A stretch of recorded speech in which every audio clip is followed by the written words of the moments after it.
Turn game day into gourmet. There are already lots of chips and snacks lying around, so let's make some tasty dip for those chips to touch down in.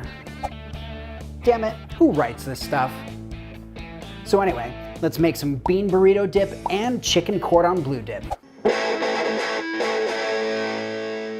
Start the bean burrito dip with a can of warm refried beans. Heat in the microwave until soft and spread evenly into a baking dish. Top with a layer of black beans, or another type of bean if you'd like, and sliced jalapenos. Those are optional if you can't handle the heat. In a bowl, mix 3/4 cup sour cream with a block of softened cream cheese. Add garlic powder, cumin, how do you pronounce it? Add fresh cracked pepper, dried herbs if you want, optional crushed red pepper, and be sure to mix well.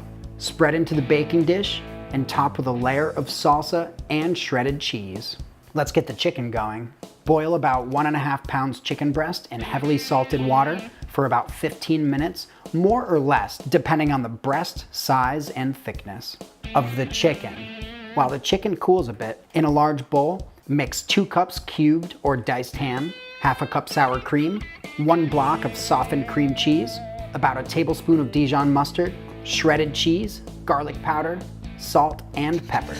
Shred the chicken by hand with 2 forks, pulling apart the fibers, and stir into the cheesy mixture. Spread in a baking dish and top with a hefty layer of shredded Swiss cheese and breadcrumbs. Also top with grated Parmesan cheese if you'd like. Bake your dips at 375 for about 25 to 30 minutes until heated through and bubbly. Baking times may vary. Serve with chips, bread, or even over rice. They taste great even by themselves. Your friends are definitely gonna know you went above and beyond on these treats, but it took you half time. Thank you for joining me. Tune in next time and I'll teach you how to make something else. If you love food, please drop a comment below, give a big thumbs up, and please subscribe for plenty more videos. Food porn.